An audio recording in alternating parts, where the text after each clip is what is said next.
need to wait again for The next 10-minute mark, right, right. Okay, okay, let's get started, inshallah. So, Bismillah. okay.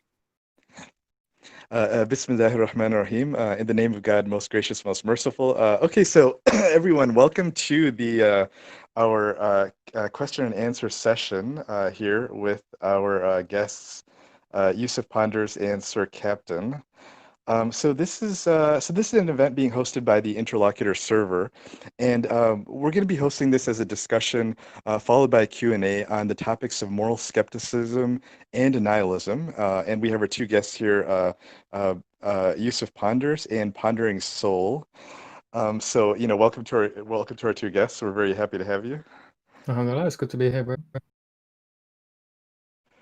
Excellent.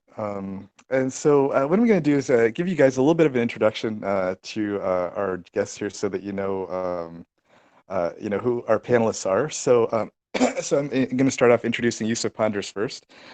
So the brother is 31 years old. He's married and has a daughter. He was born and raised in England, and comes from a Catholic family. He's half Polish, half Scottish. He was baptized Christian and went to a Catholic Polish Sunday school. His father passed away at an early age when he was 9 years old. That was one of the life events that pushed Yusuf towards atheism, but he became agnostic around the age of 18 to 19. Went traveling for about a year and a half. Apparently, so Yusuf Ponders has visited Buddhist temples and learned about other religions, Eastern religions as well. And he came back home to England and then started looking into Islam and eventually took his Shahada, which is the testimony of faith in Islam, in 2014, and he's been a Muslim since. So Yusuf Ponders has a bachelor's degree in philosophy, which he finished last year. And he also has a YouTube channel. Later on, I hope we will have that channel in the description for the video, or we'll get that link to you guys later on. So where he discusses philosophy, theology, apologetics, and also interviews people and things like that. So that's a great channel to check out. Um, so yeah, that's just a little bit of a background about Yusuf. And then we have here Sir Captain, who is one of our excellent senior moderators here at the Interlocutor server. And this server is, kind of sort of focused on debate on, various topics on politics, religion, and other things like that. So, and we're looking to be developing a YouTube channel that will also be broadcasting some of these events. So make sure to keep an eye out for that as well. But he's done a lot of excellent work on the server. Sir Captain has. So he grew up as a Christian, but he currently is not a member of any organized religion. And in the last few years, he has been looking into different aspects of philosophy, and he's been studying it, on his own, and as well as being involved in the debate community. So yeah, and if there's anything else that either of you would like to add to your introduction, or that I may have forgotten, feel free. We'll start with you, Yusuf. Did you want to add anything to my introduction for you? Or? No, that was fine. Thank you very much. Jazakallah khair. You're welcome, Mr. Captain. How about you? Is there anything you'd like to add to my introduction there? No, good. Okay, great. So just to give you guys an idea of how things are going to be running over here, and and I know I just said this a few minutes ago, but for anyone who has just joined us, we are recording. This event is being broadcast on YouTube. So just a couple things about sort of like the mechanics of our event here. So you'll see in the Interlocutor server there is a channel called VC-chat. So any discussion you guys want to do there, feel free to do in the VC-chat text. That's for you guys for this event. And then later on, and then if you have any questions that you'd like to submit for the Q&A afterwards, make sure to tag the admins and the moderators and myself. My name is Aziz, and I will be your moderator this evening or morning, depending on where you're at. And make sure to tag us, and then we will do as many of the questions as we are able to in the order that we've received them. And just to give everyone here sort of a general idea of the overview. So we have about an hour of a discussion. You can think of this as like sort of like coffee hour. And so I know for the Brits out there, this is about 2 p.m. Uh, and I know 2 hours before tea time, but don't worry, you can have your coffee at 2 and you can have tea at 4 p.m. and we can make today a special day, right? So no problem with that. But but this is more of like this is going to be like a friendly discussion here on exploring the various aspects of these philosophical topics. So yeah, so the general format, we're looking at about an hour of discussion, roughly. Again, we can end if you guys want, and you guys can make sure to message me in the separate hidden moderator channel. If if you feel like we're wrapping up, we can end a few minutes early, 5-10 minutes, or if you'd like to go a little further, that's fine. It's not set in stone, but we're shooting for roughly about an hour, and then we'll have approximately 30 minutes of Q&A. And what will be happening during that point is the questions that have been submitted, we are going to actually kind of sort of sort through them, and then we will select them and read them to the, directed to either or both of our panelists. Now, if you'd like to come on the mic to ask a question, you can request that as well. We're not going to necessarily be able to, honor everyone's request. But we will attempt to get to as many of them as we can. So so the way that it's set up is that everyone who's coming into this event will be muted by like a moderator or administrator, except for the individual speaking. But if you have a question that we acknowledge, then we will unmute you and have you ask your question on mic in the Q&A. So that's pretty much how we're going to do it. But yeah, and then there'll be like a 30-minute thing, and then we'll end there. And then after that period, once the recording ends, then we'll kind of open the floor for everyone. We'll unmute everybody, and then you're all welcome to continue the discussion. You can stick around for the after party as long as or as short as you want, and that's perfectly fine. Okay, great. And so my role here, just to give you guys some idea, so my role here as a moderator will be to attempt to facilitate the discussion somewhat, but I'm not going to get too involved. I really want Yusuf and Sir Captain to kind of go back and forth here, but I may interject at certain points to ask a question or clarify at certain points during the event. Okay, great. So I think that covers sort of the I guess the nuts and bolts, what we're doing here. And I'm going to now turn it over to you guys. So I'd like let me turn to Yusuf here first, and then I'll ask each of you in turn. If you could kind of frame the discussion, what are some of the topics you want to discuss today, and sort of and maybe if you want to give your position, you don't have to at this point, but yeah, let's go ahead and kind of frame. So Yusuf, and then I'll turn to Sir Captain. So go ahead, Yusuf. Yeah, so Assalamu alaikum wa rahmatullahi wa barakatuh. Peace be with you all. Thank you for having us here. So yeah, the discussion is going to focus, I guess, center around the topic of nihilism, and judging from the title as well, moral skepticism. So for those of you who don't know, nihilism is just it can be quite a general term. There are more specific forms of nihilism, but generally it's understood as that nothing has any significance, that there is no meaning to anything. There's no way of kind of discovering any meaning. And then you have like sort of more specific forms of nihilism. So like epistemological nihilism would be the denial that truth is attainable. You'd have things like moral nihilism, which just says that like moral statements are meaningless. That they're neither right nor wrong. They're just expressions of finite beings just expressing their feelings or their intuitions and so on and so forth. And then you've got a few others. I can't remember them off the top of my head. But so that's the general idea of what nihilism is in a very brief sense. Moral skepticism is a bit more specific, although that can vary in terms of how it's used as well. The more general way moral skepticism is understood is that moral statements are necessarily wrong. And so if you say anything at all, and make it as a moral claim, whether it's for the positive or the negative, the moral skeptic would say that it's not possible to know that, and so it's by necessity wrong. So if you say if you say murder is moral, then you're wrong. If you say murder is immoral, then you're wrong. But like I say, there are varying forms of moral skepticism. You have the more dogmatic version of it. I think it's also called Cartesian skepticism or academic skepticism, which again is called more dogmatic because it's making an absolute claim that morality just is this false idea And then you have less dogmatic claims, which makes the claim that it's not that it's what was the way it was worded? I think not necessarily possible to establish moral truth, but it doesn't make the opposite claim that it is impossible. So basically, it just has doubt about everything, even its own position, which is a bit less strict as the dogmatic sense. So those are like I don't know, maybe the easiest way of me kind of describing those two topics. Sure, excellent. Thank you for giving us an overview of some of the topics of the debate, and then I'd like to turn to Sir Captain. So again, our the topic of our debate is moral skepticism and nihilism.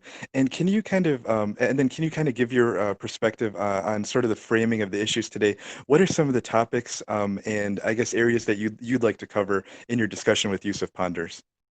Sure. I mean, I think at the end of the day, because he's going to be proposing his perspective on it, and I'm going to be discussing that with him. I'm mainly going to be looking at what he thinks and chatting about it there. But my sort of overall view on nihilism is sort of there's sort of two strains of it. There's the sort of philosophical, I believe this is the case about nihilism, and then there's the sort of pragmatic experience of nihilism. And while those can sort of go hand in hand, I think they can be two separate things. Like, hey, I'm experiencing nihilism, and then I believe that which nihilism proposes to be true. And so even though you can sort of bundle that as just nihilism, and then as Yusuf said, like there are different types as well. But as far as like the problems within them, and like which we're discussing, and sort of separating the philosophical notion and then the pragmatic sort of experience-based version as well, those can kind of, I think, take different approaches, and so I'm keen to sort of explore that with them, and then have a bit of a brief discussion on morals. I think the one thing to note is that whenever I'm in discussion with theists, and like whether we're actually going to get into some theistic aspects or not, generally if I say, look, I don't accept your version of morality, the sort of question to me then is, well, explain this. And so the problem is that I might not accept one version, it doesn't make me an expert on morals or ethics in general anyway. So it's sort of still something I'm exploring for myself as well. I think that's something that we can explore tonight in this conversation. Okay, great. Thank you for that response there, Sir Captain. Okay, so Yusuf, you covered a number of points in your introduction there, and thank you for that comprehensive overview. If you'd like to take maybe one or two aspects and kind of open the floor, and then maybe start a discussion, and I'll take a step back, and you can kind of bring up a point, and then we'll kind of have you guys go back and forth and discuss it point by point. I recommend maybe limit to making two or at the most 3 points, but preferably I would say try to keep it to 1 to 2 points, for each time before you turn it over, and we'll go from there. Go ahead, please. Well, we can focus on what Sir Captain just mentioned there. So he made a distinction between two different kinds of nihilism. I have a different wording for them, but it's pretty much the same thing. So you've got like you refer to it as the philosophical or the academic version of nihilism, which is basically the attempt to establish a system of thought that comprehensively covers everything, basically, or like to do with life, our purpose here, whether we can attain knowledge, when a belief is justified, and so on and so forth. And the academic route to nihilism basically kind of arises out of this inability to present a flawless system of thought. There always seems to be these issues that crop up. There's always, pretty decent objections to nearly pretty much every philosophical thought, according to the moral nihilist. The academic nihilist, anyway.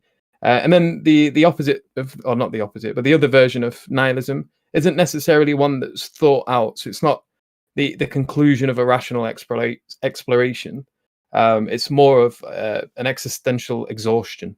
So it's this, rather than being a case of going through trying to systematize everything, it's more characterized by just being presented with way too much information, getting overwhelmed by the amount of information there is, feeling an inability to be able to process it, feelings of inadequacy, all of these kind of consequences of being presented with that much and not being able to deal with it. And then people just kind of shut down or give up. And then this is what you were referring to, I guess, is like the experience, or the phenomenological arising of the feeling of nihilism. So that they are two very different things. One is very rigorous. The other is, you can maybe describe it as lazy, or just again, just more of an exhaustion, more of a giving up, rather than an attempt to like understand a life problem. Yeah, for sure. And I think it can be an important distinction to make. Otherwise, people can sort of think, and I think actually that falls into one thing I wanted to ask you about, because what I kind of wanted to save every sort of opinion that I've learned of yours from the discussion. One thing I was watching some of your videos, and I think a recent one, we were talking about how atheism leads to nihilism, right? And I was sort of curious thoughts in there, and I think I actually agree from the way you might have phrased it, but I want to just confirm on that. So if we're talking about, say, that philosophical notion, the academic version, as you said, I think I would probably agree for the most part. But then one issue I have with that is not really that, but also kind of stems into one definition of nihilism, is that I think this is only one example, but that if there is, say, no ultimate meaning to anything, then there therefore no meaning at all. And I think my problem with that is that, I would say, I guess I would say I'm a philosophical nihilist, but I'm not nihilistic. I don't feel nihilism really, even though I understand it's kind of true in that regards. And so that, I think there's that distinction. I think when people, especially I think people that maybe if they start out theistic and then they move towards atheism, and they have this sort of preconceived notion that there has to be an ultimate context for everything, otherwise it doesn't make sense. And I think there is an argument for why that's the case, but I think the problem is that people start off with that presupposition initially, and then when they find out there's no ultimate context, they think, well, that's it, nothing matters now at all. And I think at the very least you have to establish why. I mean, even if I don't agree with it, but I think at the very least people have to say, well, why is that the case? Why does there have to be an ultimate context? And so and I think you in your dissertation kind of alluded towards this as well. But then as far as what we ought to do, if it's something we can't escape, is I like the term I think that you used, which was I'm gonna get it wrong. Was it optimistic nihilism, or was it something else? Tragic optimism. Tragic optimism. Yeah, that's right. Yeah, I quite like that term, actually. Yeah, it was from Viktor Frankl. He was a Jewish man that lived in the time of the Nazis, and he ended up in a concentration camp. And he was a psychologist, and he kind of went through the whole process of being there. And in this book, he starts to describe the sort of psychological deterioration that like he and the people around him were experiencing. And eventually he got freed. And then you would have thought, happy ending, but then it wasn't always the case. And people obviously carried with them this suffering that they'd experienced in the camp. And so he was exploring this quite comprehensively in a very, very small book, although that does sound quite oxymoronic. But it's a really, really good book. And then in there's a short essay on tragic optimism at the end. And I think the book was called Man's Search for Meaning by Viktor Frankl. But it was that book that I really took that concept from. And it was really good. But just to kind of hone in on something you said there. So, when I say that atheism necessarily leads to nihilism, again, I would have to kind of clarify that. That doesn't mean that I think every atheist is necessarily someone who thinks they're a nihilist. Like I still think atheists can experience what they think is meaning.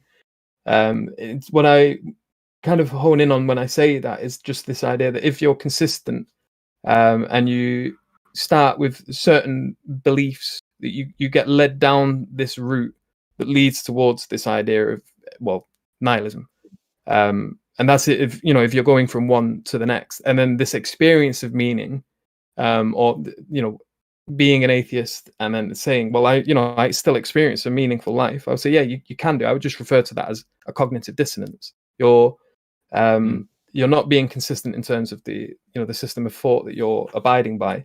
and then the conclusions that you're coming to. Just because you can experience meaning, if your underlying philosophical assumptions about the world are true, this meaning itself is this insignificant expression of a tiny part of a huge universe, and so your meaning is still insignificant. Your experience of it, has not got any importance in the grand scheme of things. Eventually you'll die out, you'll be forgotten, and then so what? Who cares if you felt meaning or not? So what if you enjoyed your life or you suffered? And so, that again, that's basically what I mean. I'm not saying that you're an atheist, therefore you are a nihilist, and you're lying to me if you say you're not. I do know that people, like, even when I was an atheist, there were moments in time where I felt like my life was quite meaningful. But the more I thought about it, the more it was like, well, in terms of like trying to express that, in a proper format, it's very, very difficult. There's lots of things that we just can't seem to overcome, and these things that we can't seem to overcome are sort of central to understanding your what it is you're doing in life, or what is it you're doing here.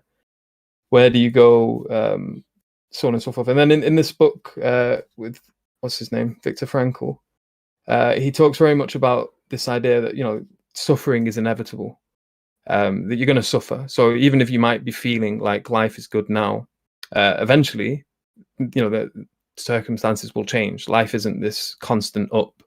It's very much a roller coaster. It goes up and down, up and down. And at some point, people are going to die. At some point, people are going to get sick. At some point, you're going to witness terrible things. Even if you've not done so far, if you're relatively young, which most people on YouTube and Discord are, the chances are that most of the suffering you're going to experience is probably going to be towards the end of your life. And and so that's the major thing, that when I'm talking to atheists, they're generally young, and they're generally not, there's this naive outlook that, oh well, I'm feeling meaningful now. It's like, yeah, just give it time. Things things change, and no, I mean, like, I think that is fair in any worldview. I mean, there's and if you're not equipped for what the future is going to hold, it's not going to end up well for you. So I understand then your point regarding atheism leading to nihilism, and it not so much being an assertion of what someone believes, when they don't actually, but rather just what is the case when you apply the same methodology towards that. And so as far as I think I liked what you wrote as well regarding the notion of, I think, was it called the Knights of the Absurd? Is that it? Yeah, that's Kierkegaard's notion of the Knight of the Absurd, and it was his like kind of archetype for that was Abraham.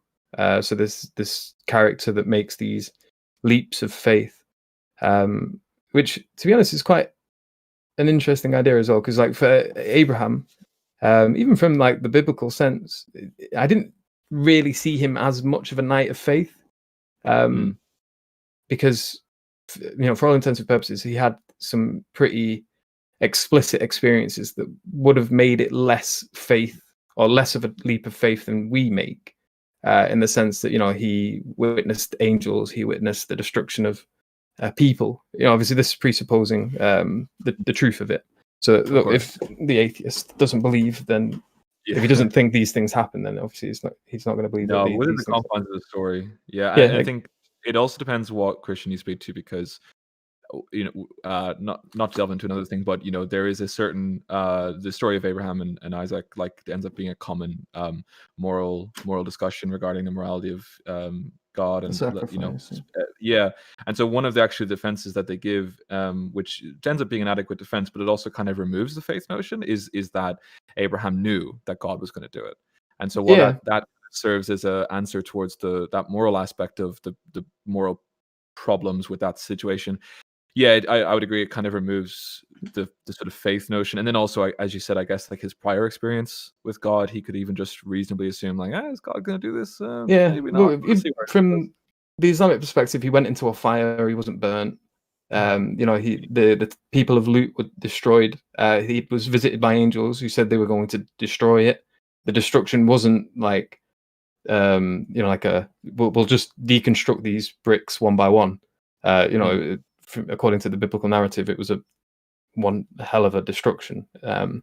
And so I'm guessing people around that town and the neighboring places, they'd have completely known that what had happened. And so for him, there was a number of things. He was told his wife was going to have a child. They were very old. He was witnessing miracle after miracle after miracle, and it gets to a point where it's like, if these things were happening to him, it would have been more absurd for him to have denied them, and to have said that they weren't the case. And then there's a small distinction between the Islamic narrative and the Christian one in terms of the Christian version. His son doesn't know that the sacrifice is going to happen.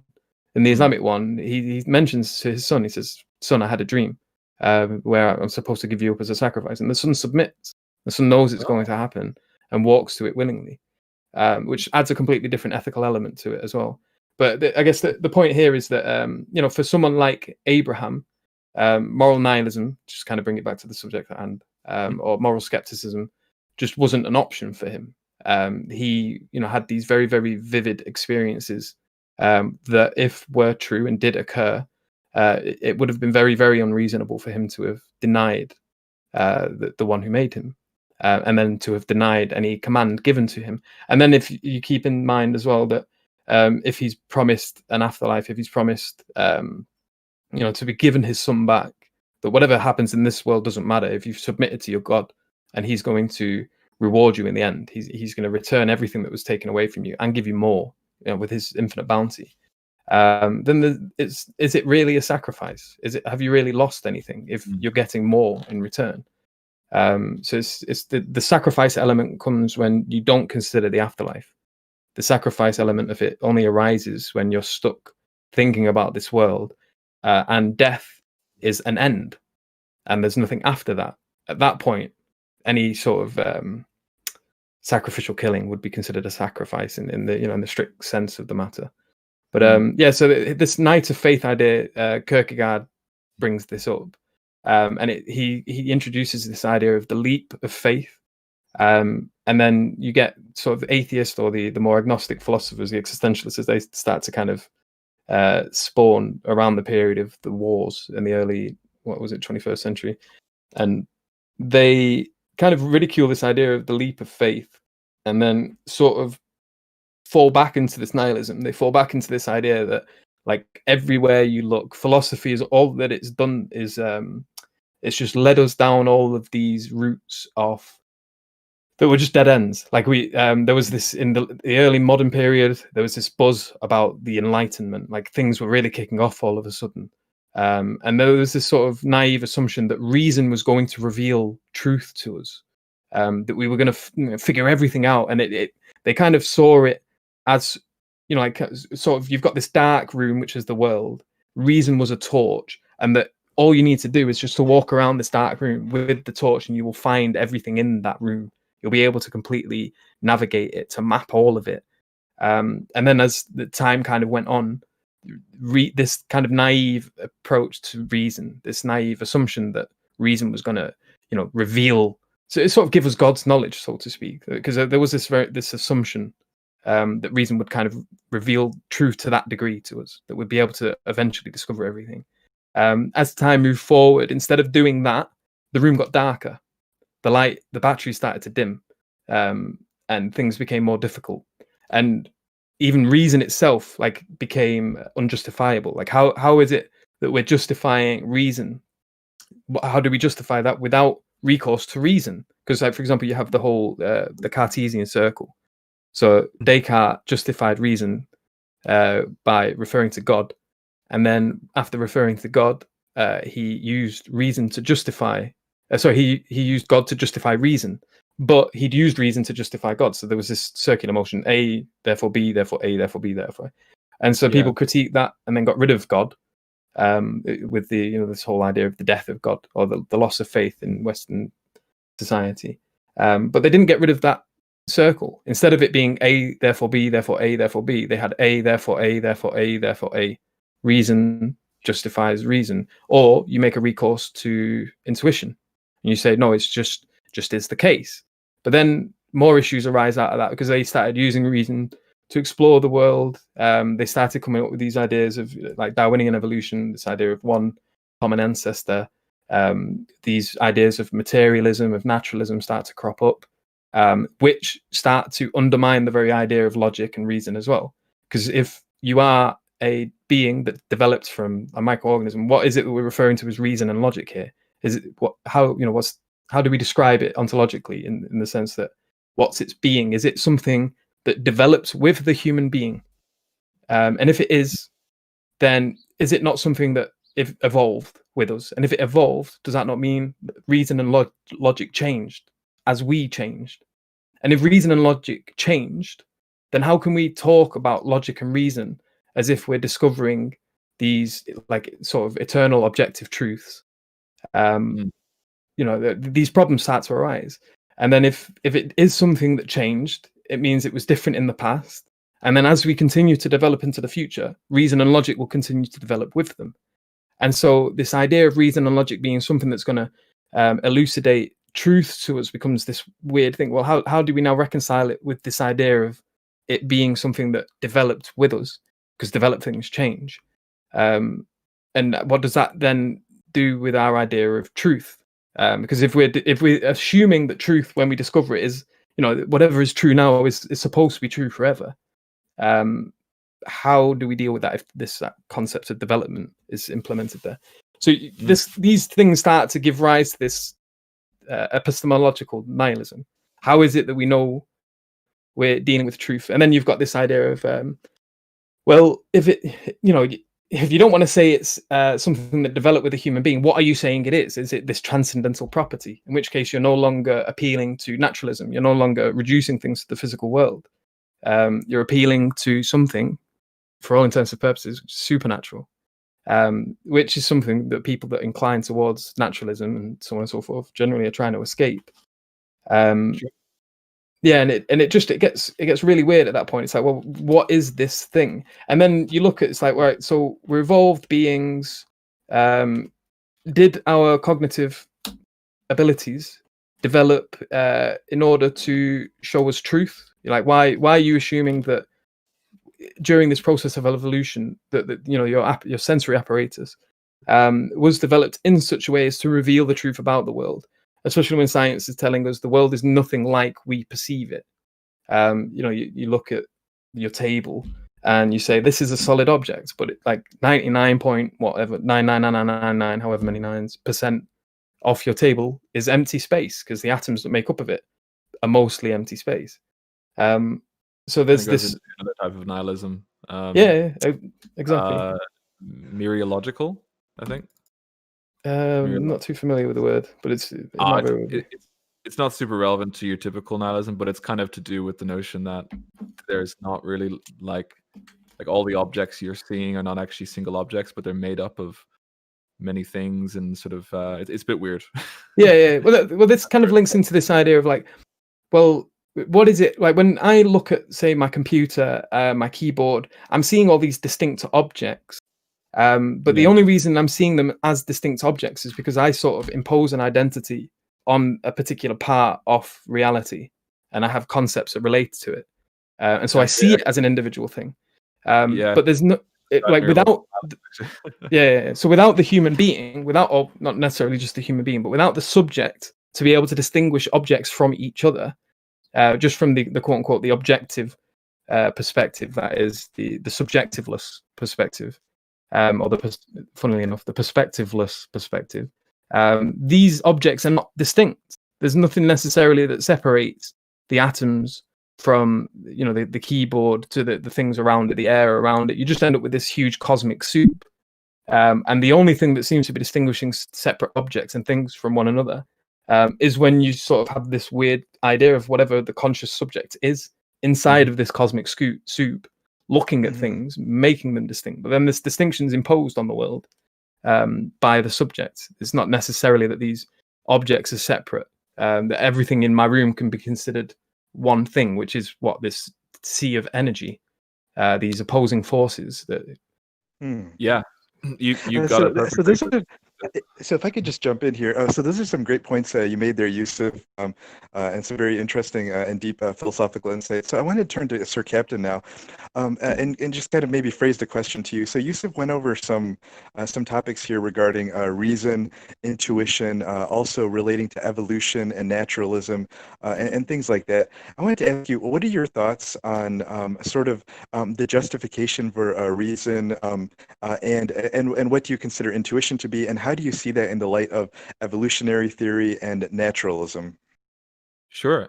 Yeah, no, I was gonna address as well. I'll just quickly say, yeah, I think you summarized mereological nihilism super well there. Actually, that's you did it better than I.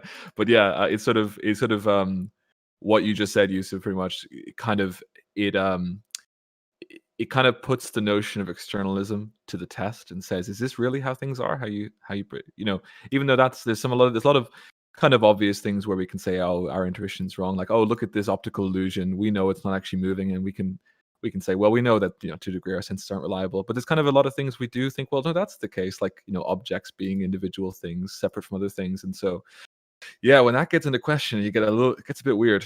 It gets a bit strange. Yeah, very much, very much. But yeah, as far as so as far as reason logic, so the first thing I'll say regarding evolution and naturalism and all that, firstly, I would just call myself a methodological naturalist as opposed to a philosophical one.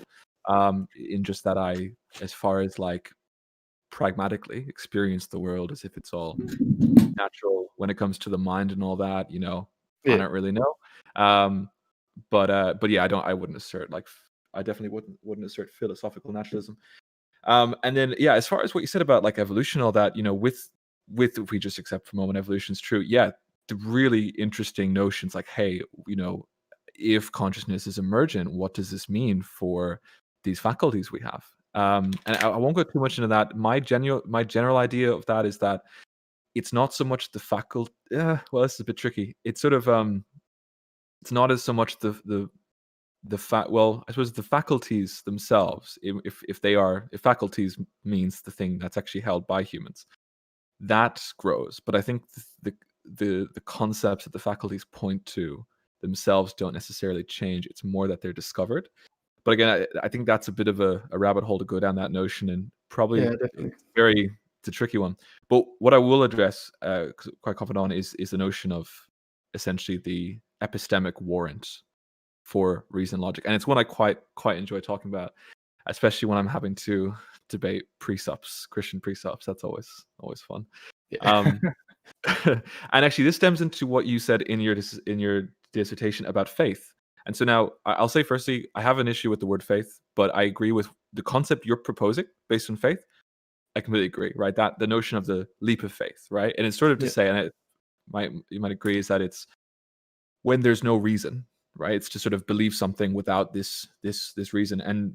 And so obviously when we're just talking everyday life, we can look at, you could say, well, hey, why do you believe this? And you could say, well, I believe it because of X, or you could say, I believe it because of faith.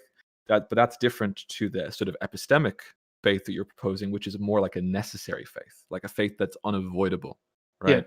Yeah. And so while I'm okay with the word faith in that context, I can understand what you're referring to. Personally, I do prefer to not use it because I think the problem is that it can get equivocated with the pragmatic everyday faith. Yeah. So in that case, we just need to be very careful and make a clear distinction. Yeah. So, for example, there is faith in the afterlife. There's faith in heaven, in hell, in punishment, judgment day, faith in angels, faith in the jinn. You don't necessarily have to have experienced any of these. There's not necessarily any argument to prove that angels exist, for example, independently of revelation. We have faith in them. So that would be, a typical faith claim. Then you have other kinds of what I would refer to as the leap of faith, which would be time just moves forward. You can't stop it. You've not got Bernard's watch, and things occur. And you don't always have time. These typical philosophical problems that you get, like the trolley problem. What would you do if there was a train coming down the track and there was a lever and on the track was 7 people tied to it? And if you pull the lever, the train will be diverted and it will kill 1 person instead of 7.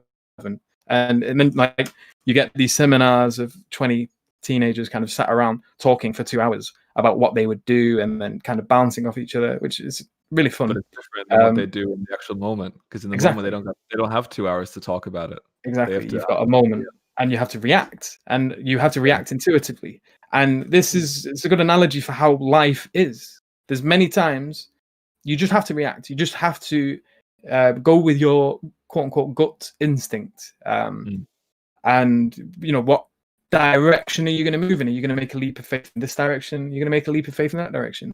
And so when it comes to, for example, the justification of a belief in God, when you get down into these arguments, the philosophy of religion, the arguments against it are not conclusive enough to say that God does not exist. And this idea that God would necessarily have to kind of like come down from the heavens and show himself to the world is not obvious either. It's quite problematic as well. Even in the Quran, it says, even if we were to open the gates to them and we were to lead them up, and they were to see the angels, they would still doubt it. They would still think, am I hallucinating? Am I, am I tripping? But what's going on here? And there is this, and you even hear atheists. Sorry, real quick, you're just cutting out there. Oh, is it me? Can you hear me? Yeah, I can hear you now. I'm just wondering, is it me or is it you? How's everyone else? Can you all hear me? So I'm able to hear YUSUF. You might have cut out a little bit, YUSUF, but I think most everything you said was clear. Okay. Sir Captain, are we still a little fuzzy to you, or are we breaking up for you right now? Or are we coming through clearly? So he might be reconnecting here. Yeah. What was it? Just while he's trying to reconnect, what was it that I was talking about? So you mentioned you talked about the Islamic view that even if if we were to show them all these signs, that, I remember. They were tripping or would you still back with not us? disbelieve. So, Captain? I'm good now. Yeah, I think Okay. it was me. So I'll just finish the point I was making about Richard Dawkins. So he even said at one point his opinion was that in order to believe in God, he would have to see him. God would have to like present himself to him, which is a bit, I could argue, like egocentrical. Like why do you think you're worthy of God? Why do you not think that it's something you have to develop towards becoming worthy of? And then the other issue is that this. He eventually changed his mind and he said, well, no, even if something like that was to happen, he would suffer from this severe skepticism.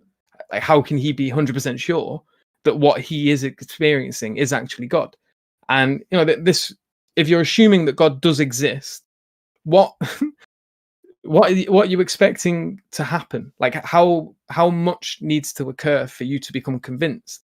If you're so devoted to this skepticism that even if you were to have the honor of meeting the one who made you, that you would still suffer from doubts. And this is self-professed by people like Richard Dawkins. And so the issue here is then, well, so how do you know? How do you come towards this? How is it that if God exists, how do you draw towards knowing that he exists? And then these whole questions and debates start to arise in terms of, what is knowledge? How do you justify knowledge? What's a justified true belief? Are justified true beliefs sufficient enough to be called knowledge? Or are there certain things that occur which undermines justified true belief? So just kind of highlight what that is for those of you who don't know. There's a big, traditionally, knowledge was considered to have three fundamental aspects. So first of all, the person had to have believed it. And then that belief needs to be justified. And then not only does the belief need to be justified, but the thing that is believed in also has to be true. So you can have justified belief and it not be true. But that wouldn't be knowledge. That would just be a belief. And you may be justified in thinking that's the case. And then you've got the justified true belief, which is like you believe it is 12 o'clock. You look at the clock confirms that it's 12 o'clock, and so therefore it's true, and you believe in it. But then there are issues with this. It's like, well, let's say a man goes into a shop, he rushes in, and because he thinks he's late, he gets in, he looks at the shop, and like he sees, it's 12 o'clock, and he can calm down now because he's on time. He's not late, and he sits down. So this would be a justified true belief, judging from the fact that it is actually 12 o'clock. But let's say that it just so happens to be 12 o'clock, but that clock has been broken for days, and it happened to have stopped at 12 o'clock. So although it was true that it was 12 o'clock, his belief was there, and it was a justified belief because he looked at the clock, he had it confirmed. This can't be called knowledge. It's more referred to as a fluke. And this opens a really, really weird problem. It's like, well, what is knowledge then? And then it gets into this idea of a warrant. Like your problem. Yeah. And so the issue with these conversations is they go down so many layers. You open up so many doors. And this, for someone who is not necessarily inclined to academia and things like that, which was very much me for a long time, you get exhausted with it. You're like, oh, and you give up trying to look into all this stuff, trying to get your head around all these weird concepts, trying to get your head about how each of these ideas relate, because there's so many different sections of academia, like especially philosophy. Like you've got epistemology, you have morality, you have X, you have Y, you have Z, blah blah blah blah. And then it's a case of trying to understand each field in and of itself, and then trying to understand how they relate to each other, and then trying to understand why are we even bothering with this pursuit in the first place? Because obviously it's all motivated by something. Well, what's that motivation? And ultimately, it derives straight back to that simple question, that point. Well, why are we here? What is it we're doing? Why do we care? Yeah, why do we care? And it starts off with these very, very simple questions, but it just opens up this door into this really, really weird, complex thing. It becomes way too esoteric. And then it gets to a point where some of the philosophy you start reading, you're like, this is completely detached from the reason why we started doing any of this in the first place. Like at the moment, it's like they're just trying to mine, quote unquote, truths or mine information for the sake of it, without any necessary thought as to how that's going to help us live. And so then you open these doors of weird ideas of pragmatic pursuits. So that's an interesting point there, Yusuf. So you said that sometimes kind of trying to wrap your head around some of these very some of these conundra, and like very deep philosophical points, and if you lose track of the purpose of it, then I guess oddly enough, it can kind of lead you towards a nihilistic outlook. Maybe that in and of itself, is that maybe what you're trying to get at there? Yeah. So this would be characterized by the exhaustion. Someone looks at it and they just give up. Because to be honest, I don't think an academic comprehensive view of all of this is possible. I think you need multiple lifetimes to be able to get your head around it. The issue is we have a limited lifetime, and people, in order to really, really get a grapple of a particular academic field, they need to specify, or they need to hone in, laser beam on a certain subject. So for those of you who are studying, you'll notice that when you're young, your education starts off very, very general, very, very basic, and in lots of different bits. And then as you kind of get into high school, you're studying history, geography, English, science, maths, blah, blah, blah, blah. And then you decide, well, college, I'm going to knock a lot of that off, and then I'm going to hone in on 4 subjects. So you go to college and you'll study maybe 4 particular things that you're interested in. And then it's like, right, I'm going to uni now. I'm going to knock off 3 of them, and I'm going to hone in on 1. Or I guess if you're going to do a dual masters, you might hone in on 2. A dual bachelor's. So you might do 2 subjects. And then when you go into your masters, you specify even more. So I studied philosophy in uni for my BA. If I want to do my masters, what is it I want to focus on? Maybe I want to focus in on the idea of justice, ethics. Maybe I want to focus in on metaphysics, or ontology, or phenomenology, or so on and so on. And then you'll go into that field, and then that field itself is very expansive, and you can't do everything in it. So again, you hone down, you pick a particular subject. And so what you end up doing when you're trying to become an academic, when you're studying these things, is you zoom into something so much that it becomes very difficult to see the whole thing. So it's like the scientist that runs over to the mountain with his magnifying glass, and he's looking so close at the mountain that he's unable to see he's even on a mountain anymore. Like he can't comprehend the mountain in its entirety, because he's spending so much time focusing on the tiniest part of this hill. that he's not really able to link everything he's learning to everything else that needs to be learned. And then you've got this issue with interdisciplinary relations, like how if you've got this one group of people becoming an expert in this one particular subject, and then this other group of people becoming experts in this, then you need people that are becoming experts in both so that they can communicate between them. So you have the philosophy of science, and you have the the very practical science exploration. If you have people that are just studying philosophy of science without ever really getting involved in the practical side of it, and vice versa, how do these two people communicate? And you see expressions of this when you have people like Krauss who just end up hating philosophers because they focus too much on his definitions. Sorry, go on. You can say Sure, something. sure. Sure, Yusuf. So I think those are some great points. So let's turn it over to Sir Captain. So, from the discussion that I was hearing for the last few minutes, I picked out two important areas to, two different areas to focus on. And oh, sorry, am I? Oh, did you cut out? Yeah, I thought it was me cut out. then. I thought it was me too. That's okay. We Aziz, lost come on, you were just about to tell us the big thing, and then he dropped out. I know. Cliffhanger. Oh, there you go, Aziz. I apologize for that. My connection reset there, so I do It's not apologize. good enough, bro. It's not good enough. Yusuf, listening to you, I think there are two major areas of focus that I got there. And Sir Captain, let's turn it over to you and have you address both of those issues. So earlier on, we talked about and again, I'm not a philosopher, so I'll attempt to do this as best I can.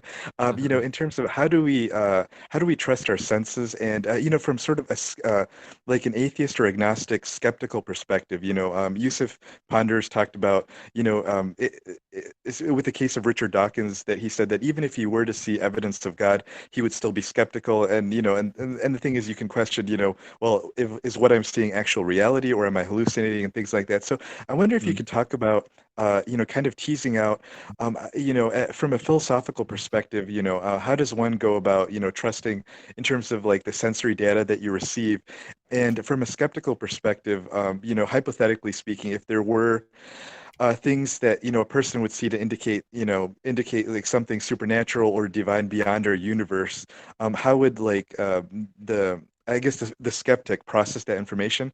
That's question number one. And then question number two, maybe let me have you address that first, and then I can tell you right now as well, so you can address them one after the other. And then the second area of concern would be, sort of the point that Yusuf is bringing out here is that as you go further in your studies in philosophy, you specialize further and further, into very discrete and particular fields. And what problems does that arise? What problems does that bring for philosophers or people, that are trying to discuss issues, from a cross-disciplinary perspective? And how would you address those two issues there? Over to you. Yeah, so I think like overall he's right in that when you're going down this rabbit hole of you're looking into all the stuff because you have sort of a goal, and that goal is it can be kind of slightly different, but I think overall it's generally like we want to be better, we want to know what's true, and we think knowing the truth is going to help us, and generally that seems to be correct. But then when you are going to this rabbit hole, it's like the reason, to take his mountain example, the reason you wanted to look closely at the mountain in the first place was because you saw the whole mountain, right? And you didn't really look at it and probably think, oh, look at this analytical structure with all these things. You saw, wow, that's amazing, and then you wanted to investigate more. And so in your inquiry, you spend so much time looking into all the smaller details, you don't see the big mountain anymore, which is the reason you started. And I think that actually directs into something else I was going to say, was that I think when it comes to someone like Richard Dawkins and other people that I'll just sort of say, are super skeptical when they talk about what would convince them that God exists. I think this applies to a lot of things. I think when there is a opposition to a view, especially like if we just take a view that's either extreme or at least perceived to be extreme, there tends to be this notion that, okay, I oppose that, but then people go to the opposite extreme as opposed to finding the balance between. And when you're someone who gets more into skepticism and atheism, and you consider religions, and you consider people like that, and and I think, I mean, this is just the case either way, whether it doesn't change anything, you do encounter a lot of fallacious reasoning with theists. Obviously not always, more so in the past. I think it's become less now. But when you view that, and then your opposition is, okay, just none of that, skepticism is the way, logic and reason, that's it, that's all I care about, you're now entering, you run the risk, at least, of entering into a form of extremism there. And that can be quite, I don't think it's not so much bad for like finding out what's objectively true, but it is bad for the reason that, as Yusuf kind of said, there is that underlying notion of, well, why do we care what's objectively true? We start off with the notion that we care about things, and I think that there is this emotional influence, whether you call it emotional influence or the leap of faith, essentially. When you spend all your time doing this kind of stuff, I think it's important to keep sight of this stuff. And there's actually, I never normally read quotes, but there is one quote that I found recently, not even from a philosopher, but from actually just a band I like, because I'm a musician, so I do music. But this quote, I think, made me think about something similar to this, which is this, that a man is less likely to become great the more he is dominated by reason. Few can achieve greatness, and none in art if they are not dominated by illusion. And as someone who's been spending a lot of time the past year learning about this stuff and focusing on logic and reason, that kind of struck a chord with me, in that, well, that's not all that life's about. There's a bit more to it. And I think that's, and I think in a way that's what Yusuf to a degree alludes to with the notion of the leap of faith, why we care. And then when we're going down this rabbit hole of looking into nihilism, that it kind of gets to the point where, well, what do we do about this? And then I think it gets to this, well, we just have to, just take a leap. There's this really interesting issue. Like what you just read there reminded me of Bruce Lee when he's trying to teach a student karate or whatever it is that he's showing him. And he's like trying to get him to do a certain thing, and he ends up like telling him, you need to look at the moon or something. And then he's looking at his finger. I'm going to absolutely bastardize the quote, so I won't. Basically, it's in Bruce Lee. Try and find it. If anyone can remember what quote I'm talking about, feel free to post it in the VC text as well, if any of the members know the quote. Mind blank. It's like a finger pointing away to the moon. Do not concentrate on the finger, or you will miss all of the heavenly glory. Yeah. That's the one. And I got very much that kind of vibe from you there, and from what you were saying from that quote. And the issue is like, you've only got so much time to live, and a lot of these issues require such a long amount of time to really, really delve into and understand.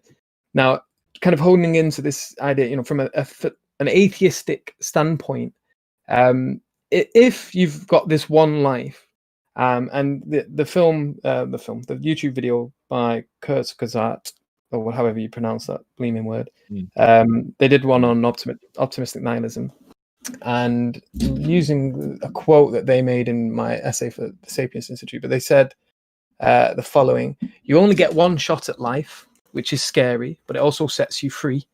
If the universe ends in heat death, every humiliation you suffer in your life will be forgotten. Every mistake you made will not matter in the end. Every bad thing you did will be voided. If our life is all we get to experience, then it's the only thing that matters. Just to repeat that last bit. So if our life is all that we get to experience, then it's the only thing that matters. If the universe has no principles, the only principles relevant are the ones we decide on. Now, the thing is here is I found this to be a really, really profound quote, because as far as I'm concerned, this is the inevitable result of nihilism. I just don't see how this is necessarily optimistic, and it seems very naive as well. And I guess the point that I tried to hone in on with this particular quote, there was a video floating around Twitter not long ago of a man who sets a kitten on fire and then watches it run around in the dark as it burns to death. And he doesn't show any remorse. He doesn't show any care.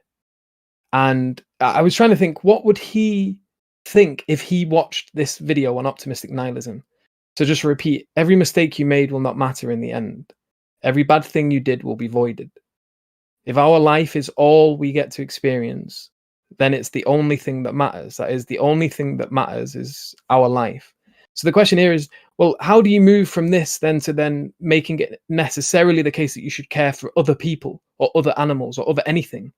If your life is the only thing you can experience, you have this problem of the hard problem of consciousness. How is it that you can even be sure of other people living around you? There's this YouTuber, and he's a very, very, very clever guy.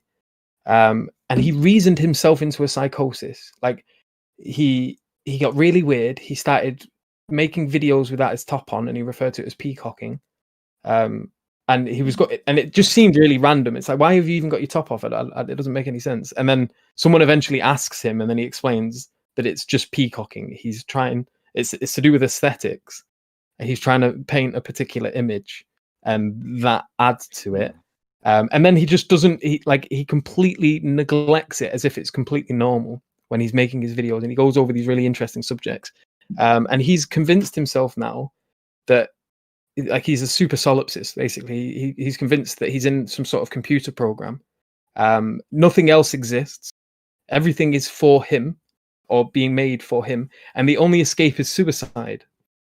And he doesn't look necessarily depressed. Maybe he is, but he and a lot of his followers, when you go through the comments, they're all talking about suicide like it's normal, and they're not talking about it in a sad way, like as I would usually think of suicide as being something that someone, when they're talking about it, they'd be doing it with tears in their eyes, or they'd be heavily depressed. Like, these people seem, when they're having the conversation, like they're not talking about ending their life. They're talking about going to the shop to buy a packet of crisps or something. Like, it's not, like, it was really weird, the tone that they were having with such a serious subject. But these people, for all intents and purposes, have reasoned themselves into this.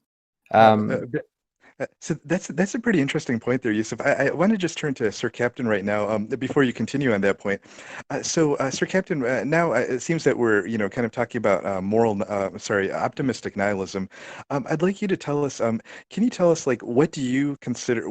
How do you define optimistic nihilism, and do you consider it to be a logically coherent, or, like, I guess, a philosophy that makes sense to you? And if so, why? And if not, why not? And then we'll turn it back to Yusuf and have him sort of continue on his views on optimistic nihilism related to what you said. So over to you, Sir Captain.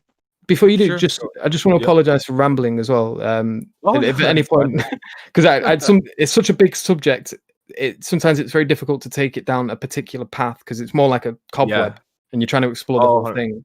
Right, there's a lot to cover here. We could probably have, honestly, easily have a 2 to 3 hour discussion, and so so hopefully we'll have an opportunity to have you folks on, both of you on again at another time, and we can further explore these issues. So I totally agree with you, Yusuf. There's a lot to cover there. But yeah, Sir Captain, go ahead. Can you tell us about your thoughts on optimistic nihilism? What does it mean to you, and would you consider it to be a coherent worldview, and if so, in what way? Yeah, sure. And I'll just say quickly as well, I think we need to go to the Q&A shortly. So I'll say this, and then if you want to say something else, and then we can probably try to go after that. So I think when it comes to, one, I probably would say I experience optimistic nihilism, or the alternative one, which was, it's very almost sort of almost a tautology with the, what was it? Tragic optimism. Yeah, exactly. And that's kind of what I experienced. Just real quick, Yusuf, have you ever watched Exurbia before? I don't think I have. Oh, I've got something to show you afterwards. But anyway, that's all good. Wait till you see this. But yeah, so I think that it comes down to that. Yeah, from when you are utilizing logic and reason, and you're an atheist, it's difficult to find a objective meaning that is in any way comparable to the notion that you get from a god. And so, but then, as far as it being like a coherent worldview, I think it depends what you mean by coherent, because if you mean by coherent by logic and reason, I would say that the inclusion of the feeling of experiencing meaning and the assertion that meaning exists, I don't think you can necessarily defend it from a purely logical and reasonable basis. But it comes down to the fact that we're not just that, right? We in fact, the only reason even though we have the you could argue that we have the faculties to use logic and reason, that's the reason why. But at the same time, the reason we might employ them is because we care. Now, you could ask why we care, but the important thing is that we do. And so we start with that sort of that desire, which desire in itself isn't logic and reason, it's sort of separate. And so having goals that line up with, I think it's important in life to have multiple goals. And the base one is sort of, I think just to summarize, at the very foundation, I guess you could call it happiness or enjoyment, or just any kind of, you could just say desire if you make that synonymous with happiness. But yeah, I would say as an encompassing view, I think it's fine, because as long as you're not putting your meaning in the category of logic and reason, logically and reasonably objectively true, then I don't think it's problematic, because I don't think it needs to go in that category in the first place. I think you might have to justify why it should be in that category anyway, at least from the pragmatic view, right? And I think there's an argument towards the notion, even within the context of theistic morality. At least I feel that the reason, or meaning, I should say, we didn't really go down morality as much, but it kind of still applies. It's just that in terms of meaning, that it seems, from my perspective, that meaning seems to, for the most part, be generated between two people. I think there is, of course, meaning that's kind of, you can just acquire on your own, but it seems to be something that we can generate through a relationship. And I think that's the case even usually from the notion of theism, a relationship with God, which is just essentially an agent. We experience other agents, and that's just sort of like the max version. So it all comes down to really pragmatically, I think that there's no problem with having meaning, in the same way that how would you justify feeling pleasure it kind of feels weird to say, well, how do you justify feeling pleasure, or how do you justify the feeling of pain? I'm not sure if it's something that fits that category. Of course, there is obviously still a philosophical discussion, of course, but regarding the pragmatic aspect, I think that is something that's separate, and I think as long as you can separate that from, you can have a philosophical notion that there's ultimately no meaning, and a pragmatic assertion or a pragmatic experience of meaning. And I don't think they're contradictory as long as you keep them in those categories. Okay, great. Thank you for that, Sir Captain. And YUSUF Ponders, we want to kind of we're kind of heading towards wrapping up the discussion here. So in the next within the next 3 minutes or so, if you could kind of maybe give your response, or highlight a couple, maybe you can pick out a couple points Sir Captain raised there, and maybe discuss them a little bit, and then we'll wrap up in about 3 to 5 minutes at the most. And Sir Captain, if you had any last words as well, you can say them after YUSUF goes. Go ahead. So for me, what I would say, there's for the whole thing I've been arguing here is that nihilism necessarily follows from atheism, and I refer to it as a cognitive dissonance. And the reason I refer to it as that is because wherever you go on the planet, people have this a drive for purpose, a drive for meaning, and I don't think that it's an arbitrary accident that we all have this, regardless of where you are. And I don't think it's an accident that the most successful species on the planet happens to have been almost universally religious, almost universally believes in the supernatural, whether or not they have distinct or differences in terms of what they believe about that supernatural. When you really look into them, what I was struck when I kind of started researching these is there's always this idea of an eternal, or there's always this idea of this higher being that kind of gives rise to it. Even in Hinduism, even in these other ones where like you have all these other gods, you still have this first being which gives rise to them. Like in Hinduism, most of their gods are things that are born, but they're not just born out of nothing. There's something that precedes them, and so you can always kind of fall back or kind of explore these things to a root which appears to be monotheistic. And with regards to this drive for meaning we all have, so Captain there kind of made a reference to the pain pleasure thing. I think it is relatively easy to kind of justify them in terms of pleasure seems to be something that the being wants to move towards or wants to experience. And suffering seems to be something that it's like a motivation to move away from that thing. So when you burn your hand on a pan, for example, your hand moves away as a result of feeling that pain. So it's like a protection mechanism. Obviously, there's a bit more nuance to this, and things that give pleasure can give rise to pain, and vice versa. But the whole feeling of this drive for meaning is too common to disregard as pointless or as a result of some fault.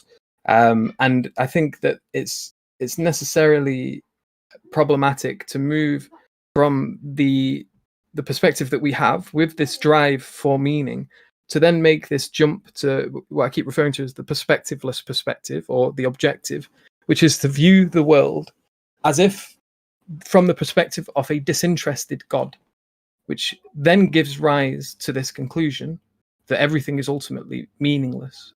Now, I think there's an error in that jump from being the human, from being this being that has this drive for meaning, to then sort of imagining one has taken the perspective of this disinterested God to see the universe in its totality, and then derive a conclusion from that, which is ultimately everything has no purpose.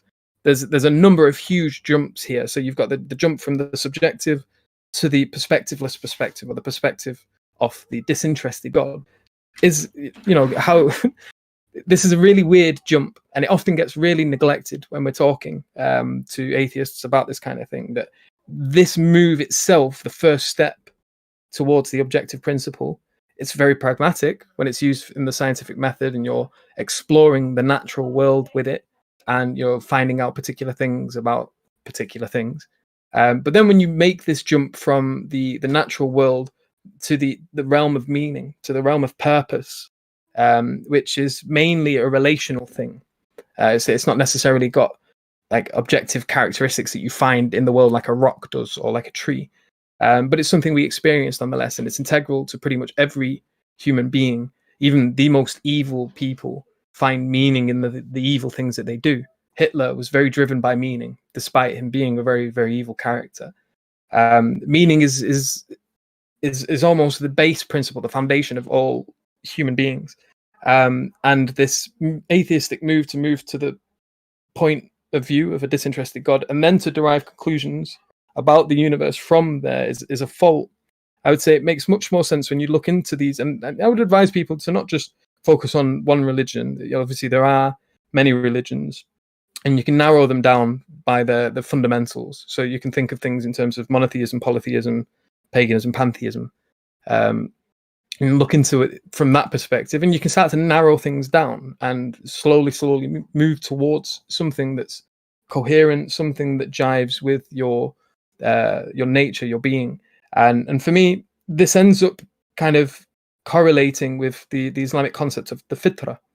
And it's this idea that the human being seems to have a drive to worship.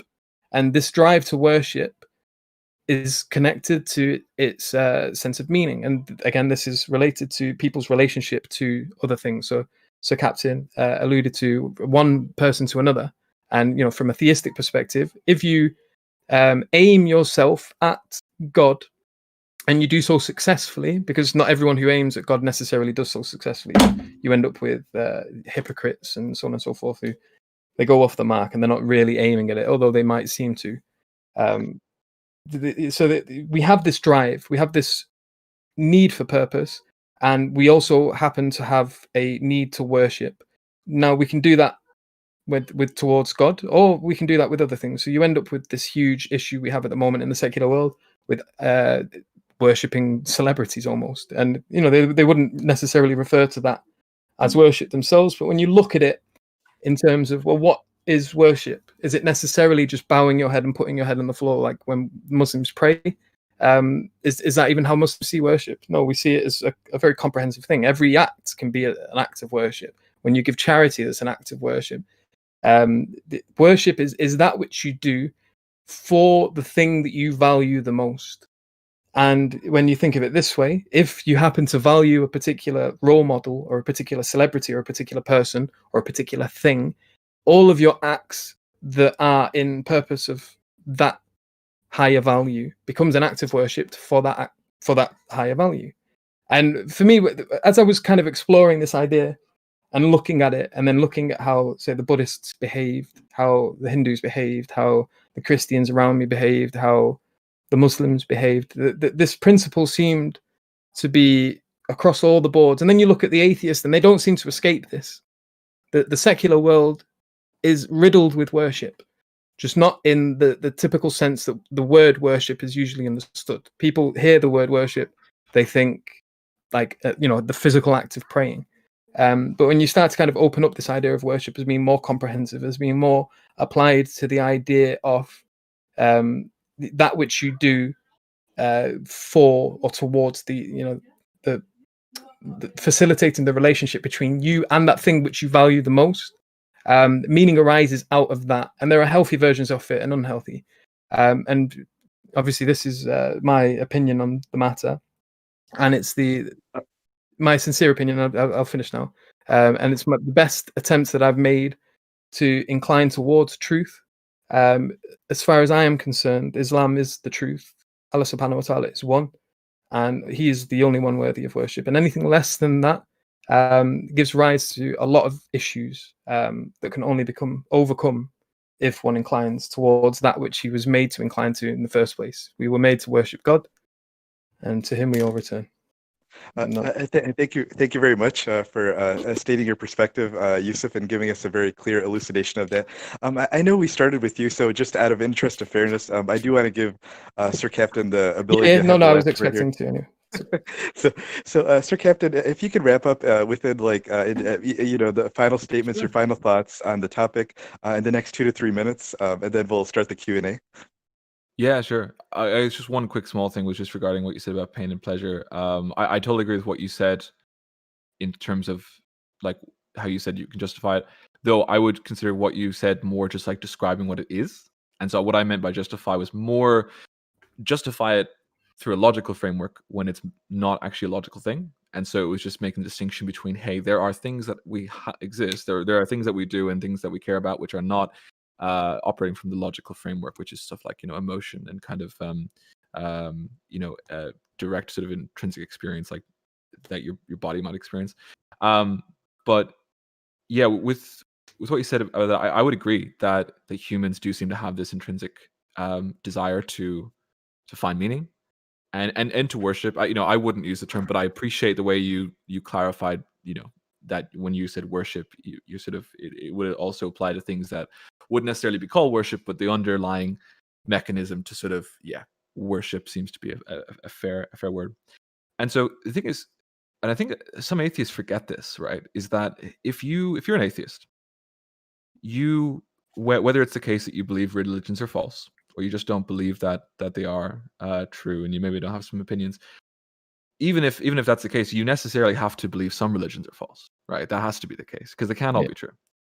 So you have to then think, well, even if there's a God, and in fact this applies in whether you believe in God or not, that these other religions are there for a reason. It's not the reason that they say, but they are there for a reason. So what is that reason? And so for most atheists, including myself, while generally it's not always my position to say, well, here's why X religion exists, and it's not because you say, that's not really a position I take. But as far as what I generally believe, I do believe these are products of humanity. And so I have to conclude that religion is a fundamental thing to humans, right? Now, while we might disagree on the reason why, and I understand, of course, the reason you would ponder, I would have to agree, though, that, yeah,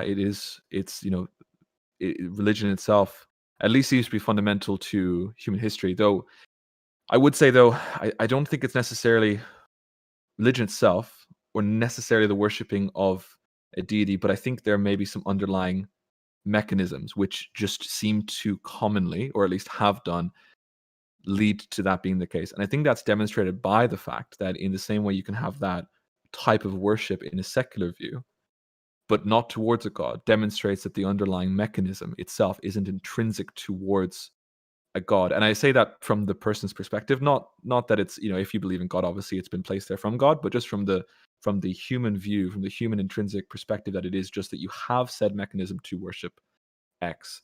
And so yeah, I think that when we've had religion for a long time, and irrespective of the truth aspects, it's obviously been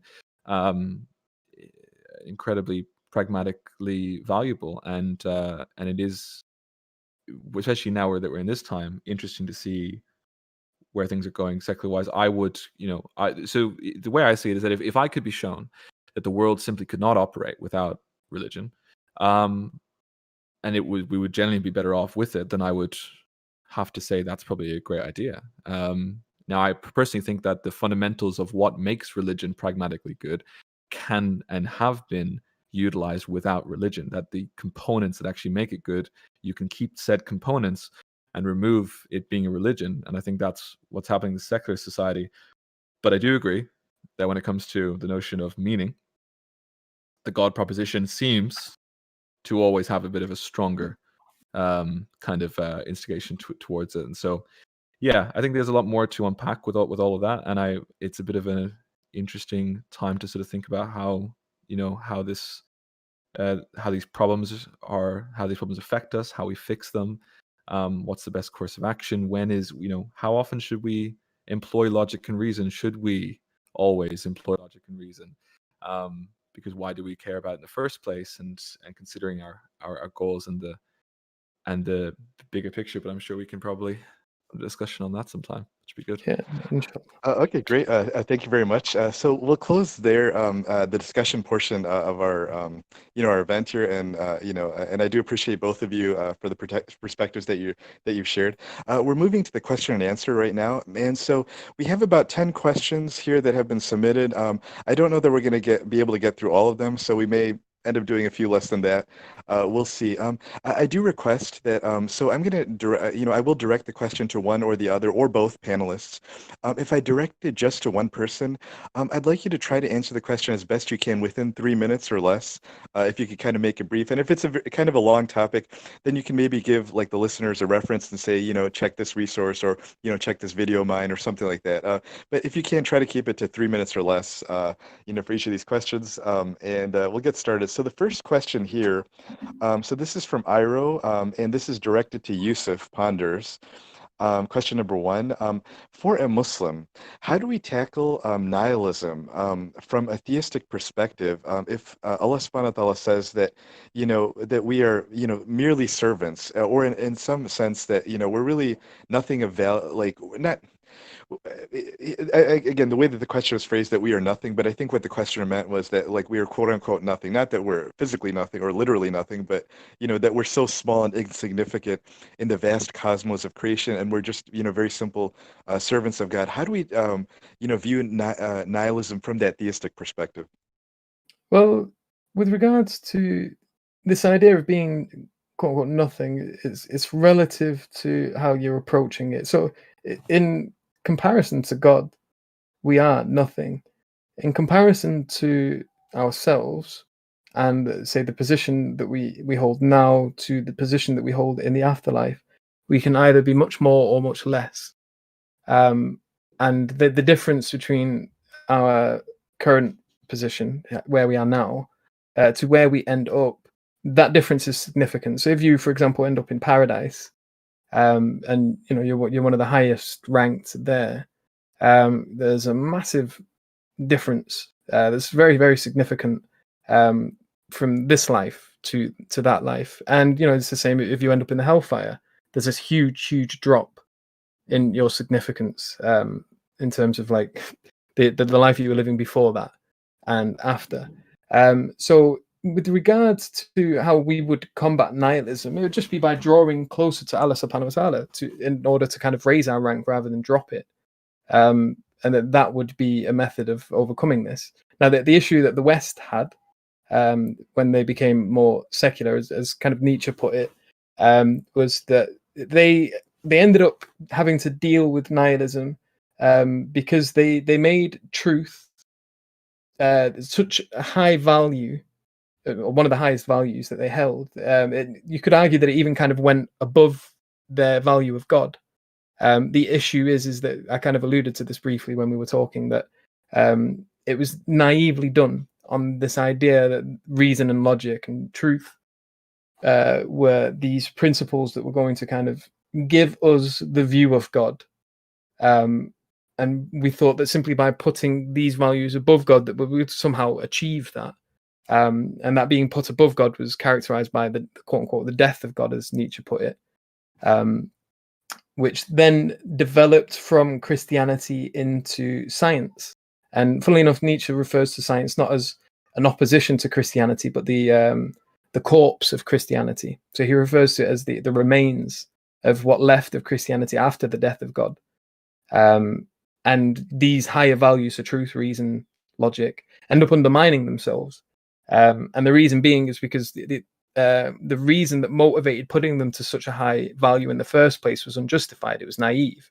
And it turned out that putting them at the top wasn't necessarily something that was going to give rise to what they were expecting. They were expecting to be able to come to know the world more. What they ended up coming to realize is, although the knowledge of the world has increased and the list of things we know has increased, much more exponentially, the list of things we now know that we don't know has increased even more. So every answer that science has obtained hasn't closed a book, it's opened 10 others. And then what we've ended up having to do is you've got different people combating or neglecting different aspects of this. So the Western world, some people, so the more arrogant atheists that you get, like Richard Dawkins, they like to kind of pull out the book of the things we know we don't know every now and then to try and sound humble, but mostly they focus on the things that we know. Oh, my daughter's not too happy.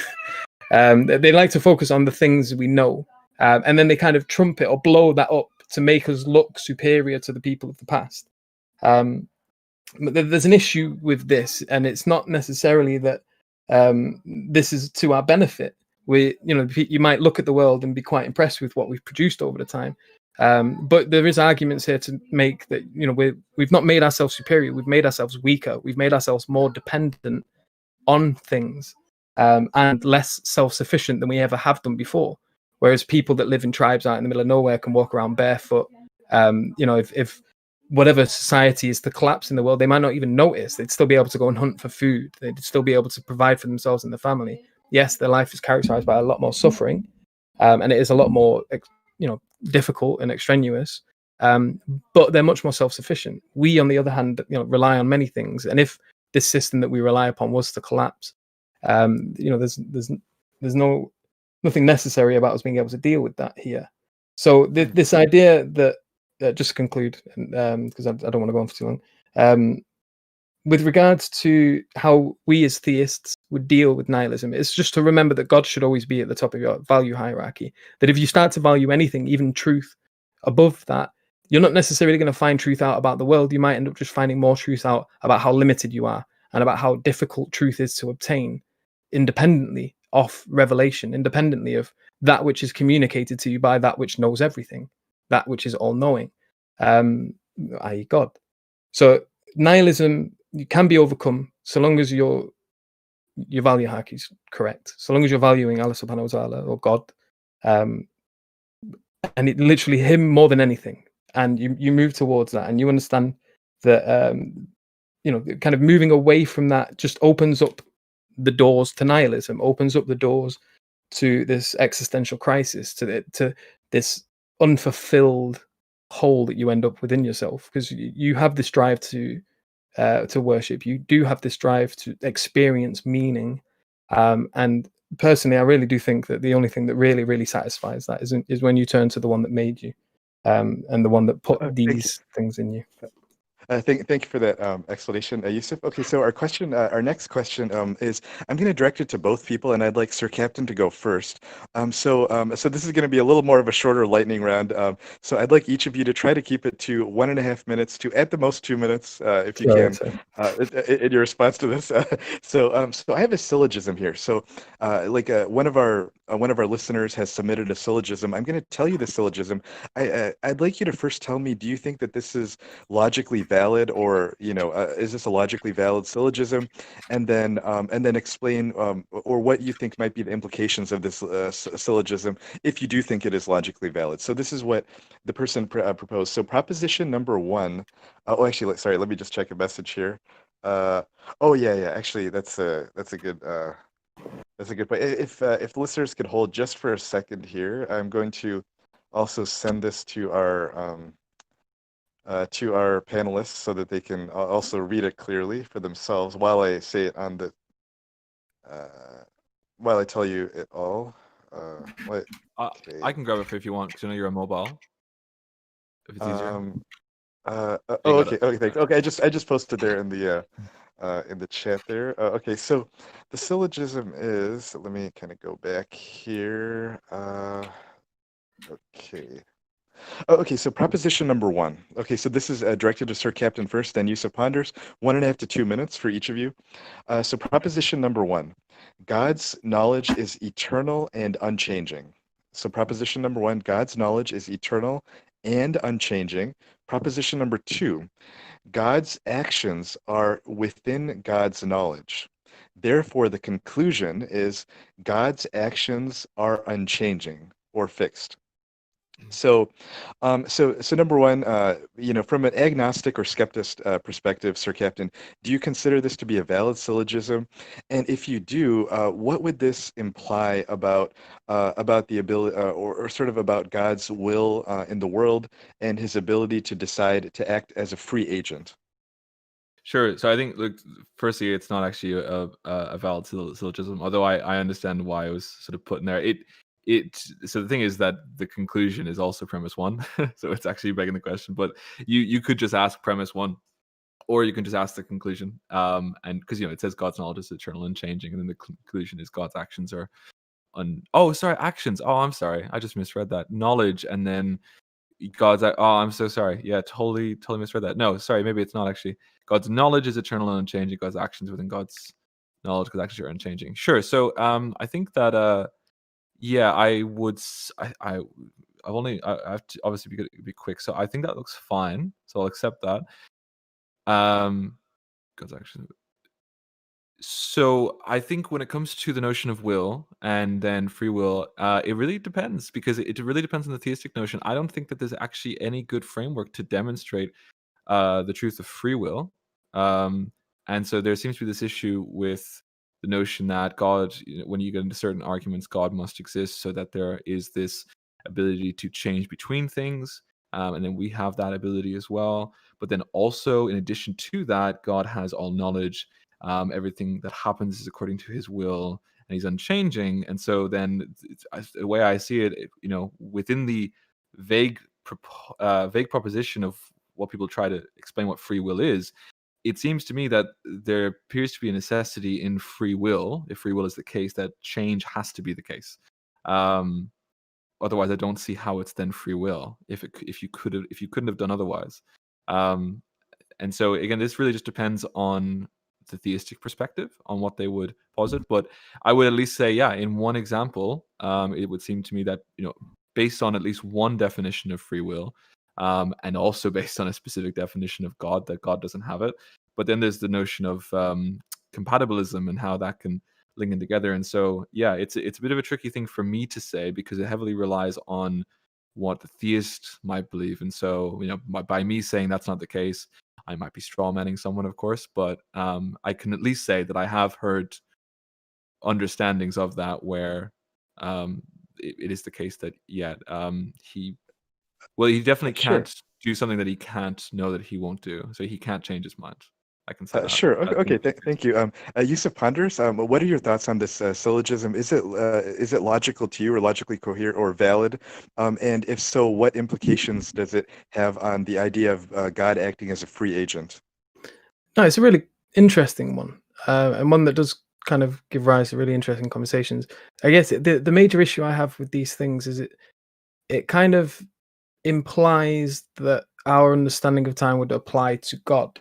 And there is a difference of opinion within particular people within the ulama as well, in terms of whether or not God is subject to time. What is time? What does it mean to say that God's knowledge is eternal, etc.? These are all quite in-depth subjects that discussions are still going on now about them. For example, Ibn Taymiyyah, his view of it was that God was this eternal being who was all-knowing, but he does experience time, according to Ibn Taymiyyah, whereas the Ash'ari scholars would say that Allah subhanahu wa ta'ala is timeless. And so for Ibn Taymiyyah, when God is acting on the world, it's quite a complex one, so I don't want to kind of straw man him. But there is this idea that God is experiencing changes in events, and that the past isn't something that's real. As far as Ibn Taymiyyah is concerned, that time is the present moment, and when things are coming into being or perishing or originating, as he words it, Allah Subhanahu wa Taala is facilitating all this. Whereas the Asharis, they see God as being beyond time and space. Now the question is what does that mean exactly? How is it to be outside of time and space? Now, being eternal, does that necessarily mean that God's actions are unchanging? For example, can multiple, like if God is all-knowing, can he know the consequences of all of his actions depending on which one he makes? Again, it all depends on what you mean by time. If God is beyond time and space, what does that mean in terms of how he acts upon the world, and how his being beyond time and space ends up kind of expressing itself in a world that isn't beyond time and space, but is encompassed by it? So yeah, it's a really interesting question, and again, it presupposes a particular idea of time, which hasn't been established, and Interesting. is difficult to kind of conclude. And so when you understand time in certain ways, maybe this might become valid, but then if time happens to not be the way that this particular syllogism is presupposed, it would become invalid. The issue is how should we think of time then? Okay. Excellent point there, Yusuf. So you would kind of look at this syllogism as conditionally valid, depending on like another unstated assumption regarding how somebody views time, and then Yeah. based on that, you would like look at the validity of that. Okay, that's an interesting point. And just to clarify for our listeners here, within Islam, there are actually a few different theological schools that have slight differences. They're relatively similar, but they have slight differences on some theological points relating to like the nature of God and sort of how they formulate or express those ideas. And that's the Ash'ari school and the Athari school. And so those are the two schools that Yusuf Ponders was referencing there, just to clarify for people. Okay, so our third question is, and so Yusuf, so don't feel bad about this. I did give the first one directly to you, so I'm going to give the second one, even though both of you could answer this. I'm going to give this, third question only to Sir Captain. So Sir Captain, within 3 minutes or so, so here's your question. Okay, so even if, say, an atheist were to accept that there is no intrinsic moral worth to anything, right, under a naturalistic worldview, could they not object that morality is still pragmatic and that we should act as if it exists, regardless of whether or not it actually does exist? Yeah, 100%. That's my view, especially when you invoke pragmatism.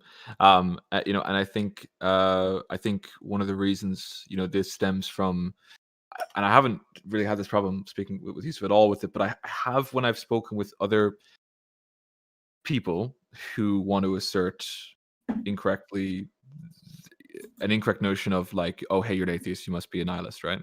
And that is that when you have the understanding, even I think, look, irrespective of whether this is actually correct, it's just that if you start with the understanding that, okay, X needs, meaning has to be grounded in ultimate reality for it to matter at all. Now, maybe that is true. But if you start with that, I think many people start with that and they don't necessarily have a good reason for that. I think you might be able to get to a good reason as to why that's the case, potentially. But I think people start off with that, with this expectation. And I think this expectation isn't gained through, most people don't gain this expectation through some, they don't go through philosophical argument to get it. I think they might get it based off of just basically having expectations that are a bit too high, or being taught that this must be the case. And so, yeah, I think, I would be a demonstration that, and again, whether I'm logical in this or not, doesn't matter. It is the case that I accept the philosophical truth of what nihilism proposes, but pragmatically, I do not act as if that's the case. And so, again, whether I'm justified through a logical, reasonable framework in doing so, that's irrespective to whether I do that, and I certainly do. And so I think that at the very least, it can't just be asserted that because there is no ultimate context, there therefore is none at all. you at the very least need to go through and reason why. But many people start off not doing that. They just say, well, there's no ultimate context, therefore it doesn't matter. To give one quick analogy that I've used, whether it's, again, ends up being actually correct or not, I love playing video games. There's not really any ultimate context for that.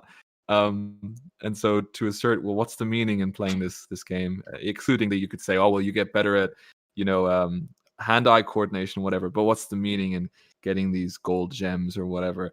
It's not, but it's kind of, you could say like it's the journey rather than the destination kind of thing.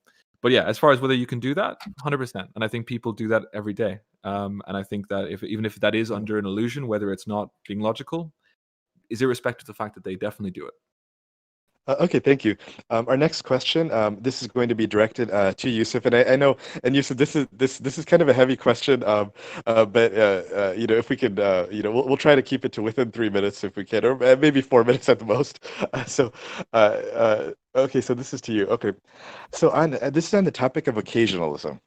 Why does God guide some people rather than others? Okay, so if God has a reason grounded in the quality of a person, that is, God looks into people's hearts because and guides some people, I'm sorry, God locks some people's hearts because they're insincere and guides others because they are sincere, and that's the quality that God knows about them.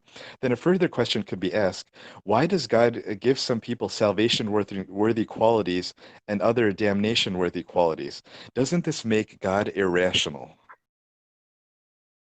No, I don't see how it follows that it would make God irrational. If he's given us a will, that we've got to be careful here, because when we say free will, we don't mean completely independent from God. Allah subhanahu wa ta'ala is sustaining the entire universe, everything in it. That includes you, includes me. And he is, allowing for all of this to occur constantly in every moment. So with regards to whether or not being given certain qualities, whether that's good qualities that kind of help towards leading you towards paradise, or bad qualities that lead you towards hell, whether or not that would be irrational, you'd need to basically like have a peek into God's mind to get a conclusive answer to that. And I'm not 100% sure. Like, why would he do that? Why would he not?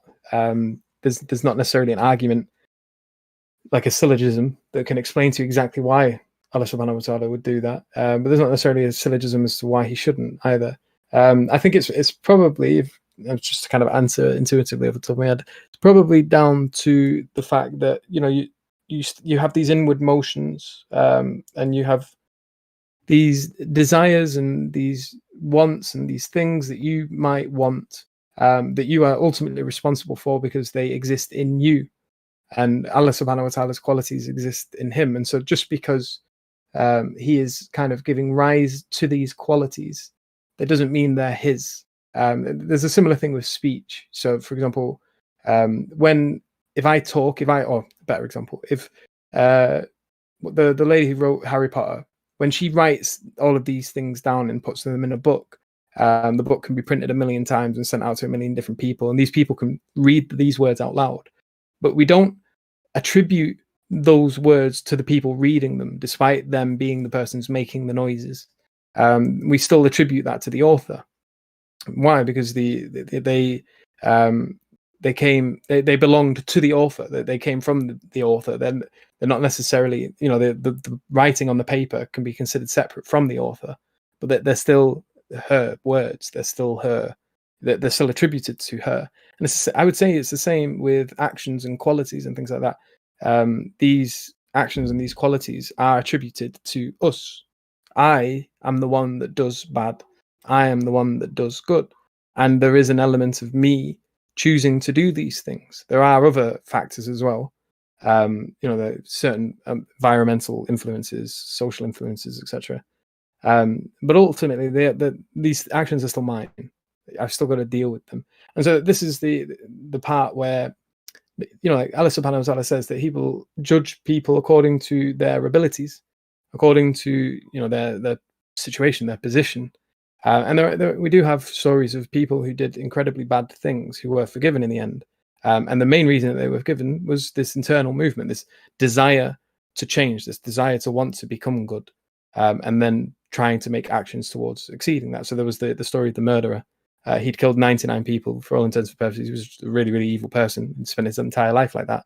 And then something changed. At some point in his life, his heart became soft. And this internal movement is attributed to him. He desired it. He wanted to change. Allah subhanahu wa ta'ala sustains the environment that he's in and sustains him. But this movement, although Allah subhanahu wa ta'ala is sustaining it all, this movement still came from this man. It still belonged to him. And so he is ultimately the one who is considered the one responsible for that, and hence given forgiveness in the end. So he ends up basically trying to better himself. He tries to move, but then he dies on his way. He never actually achieves becoming religious, so to speak, but he makes an intention to do that, and is forgiven. So with regards to whether or not it's rational, I think it's again, you would need to understand exactly what's going on in Allah subhanahu wa ta'ala's mind. He would need to reveal all of that to you, and we just don't have access to that information. He's not given it us, and I don't see why we would assume we would be able to get into his head and to establish whether it's irrational or rational. And sometimes that can be a false dichotomy as well. Things don't necessarily have to be rational or irrational. There are other things. Sure. A great point there. Okay. Our next question, it will be directed to both of you. And so I'll give you 2 minutes each for both of you. So first we'll start with Sir Captain. What would you imagine a purely nihilistic society to look like? And do you think that nihilism is dangerous in such a setting where everyone has adopted it, like in a hypothetical scenario? And how might that, or how would that be dangerous? Or why do you think that would not be dangerous? What would a nihilistic society look like? Probably wouldn't. Probably. I mean, yeah, I think, maybe it's the case that if we're going pure nihilism, right? We're removing anything. So I think the Right, thing like is, every single member of that society is nihilistic. Go ahead. yeah, cool. And we'll assume in all ways. We're not just talking philosophical nihilists who are all happy to pragmatically engage in it. We're saying like, yo, you're nihilist, dude. Yeah, I think so. Okay, let me think now. I think we would it's a tricky one really to think about what that would be like, but I think it seems almost impossible to maintain the same to posit. It almost seems impossible to posit humans as they are, right, with the same faculties, not necessarily like same society structure, but just with the same mental faculties, and then also being purely nihilistic. I feel like to get there, you have to remove something there. Maybe not.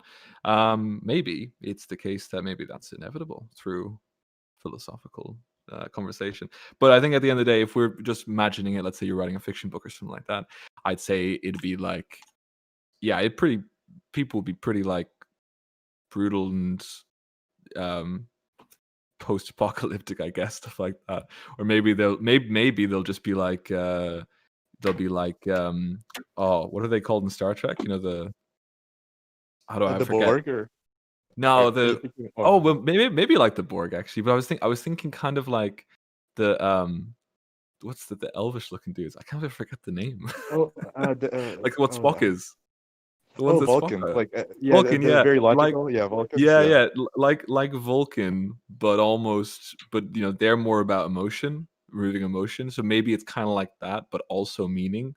They just stick around talking about syllogisms, and they say, "Well, why do I care about that?" And they're like, that's a good point, dude. You shouldn't care. That's what I think. Interesting. And to be fair, though, I will say, Sir Captain, I realized as I was asking the question, I realized that there are different types of naturalism. And nihilism. Philosophical nihilism. What is it? Epistemological, and I forget the categories. Yeah. I'm not a philosophy major, but you guys know them better than I do. We can assume based on the person asking, when they just said nihilism, they're probably implying a combination, I imagine, of both the philosophical view and the actual pragmatic, sort of experience of nihilism.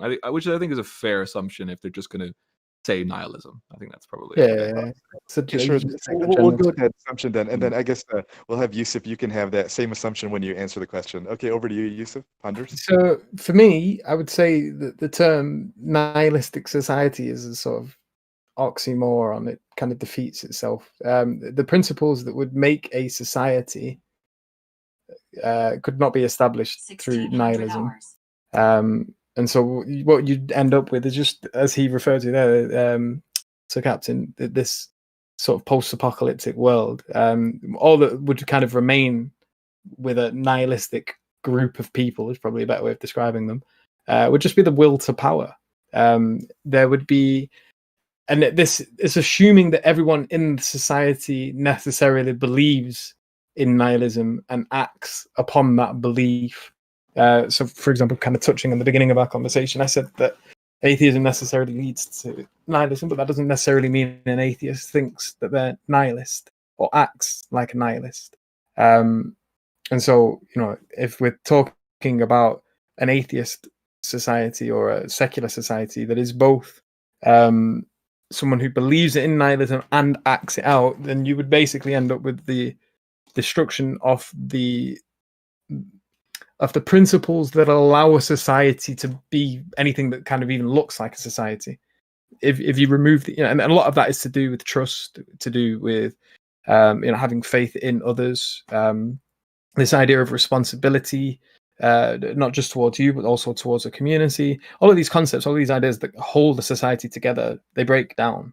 They're not there anymore. Why? You've got to start justifying everything again. And then you've got to justify why you need to justify them. Why not just live without having to justify anything? But why not just act upon my instincts? You just end up with this weird war of the people, basically everyone against everyone, will to power. If I can accrue enough power, then I rule until you can smash me over the head and take that power off me.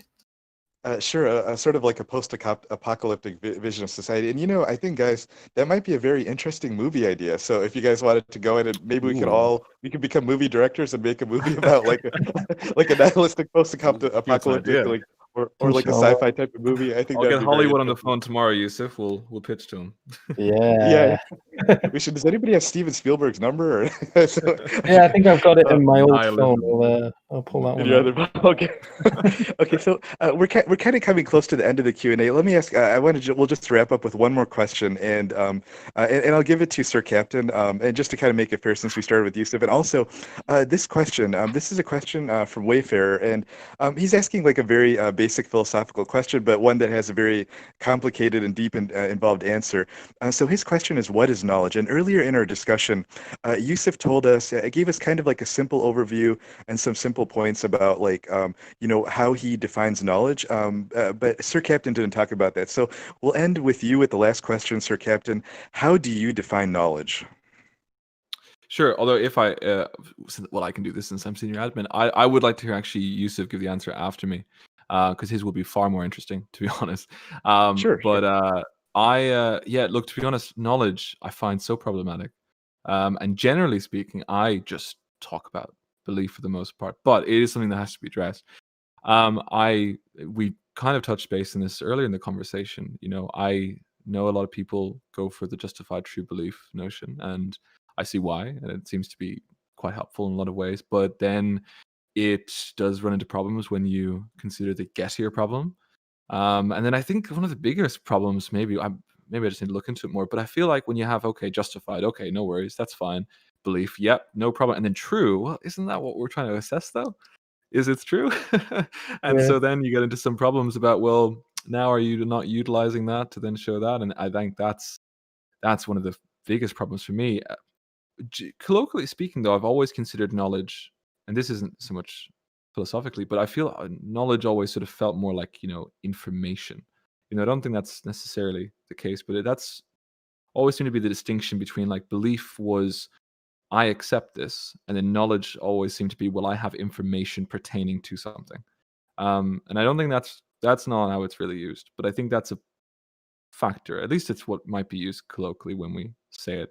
But yeah, I'm not sure if knowledge is actually attainable I'll clarify. Under certain definitions of knowledge, it might be the case. It's not attainable.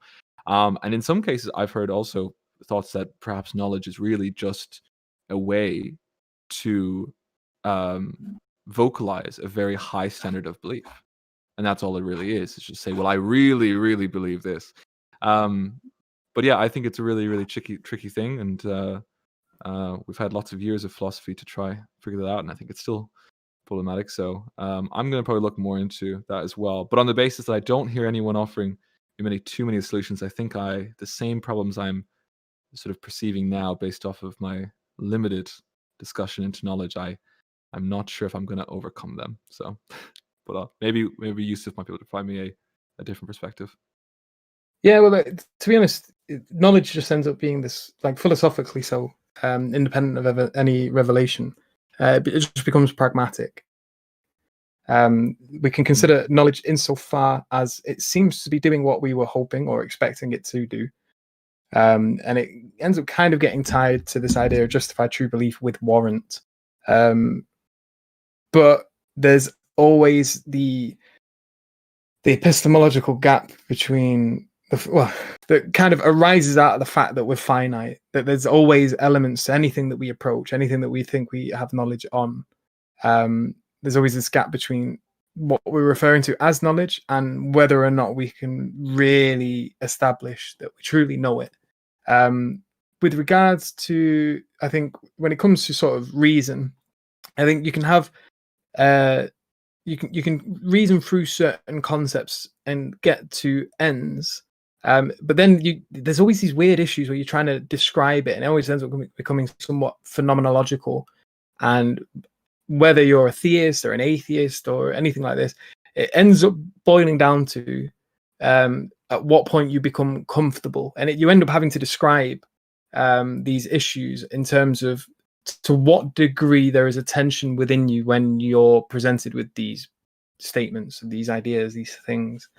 So from a truly secular philosophical perspective, this is a proper wormhole. It's really difficult to like kind of systematize and explain in a way that is satisfying to anybody, really. From a theistic perspective, if God exists, he is all-knowing, and whatever he would reveal to us, i.e. revelation, would be necessarily the only true knowledge. And this isn't necessarily like scientific knowledge, but knowledge about who we are and what we're doing, and basically the more important things in life, i.e.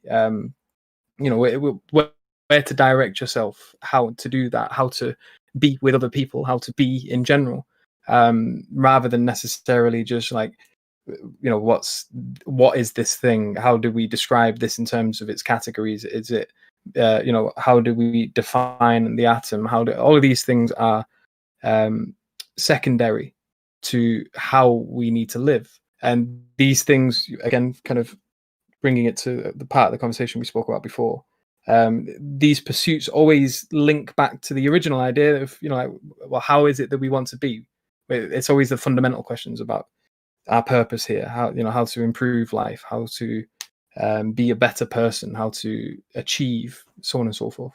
And that kind of gets lost. And then mixing it in with this idea of knowledge, it just becomes really confusing. And so as far as I'm concerned, philosophically, it's pretty much impossible to give a comprehensive view of it that has no holes in it, or that has no contentions or issues.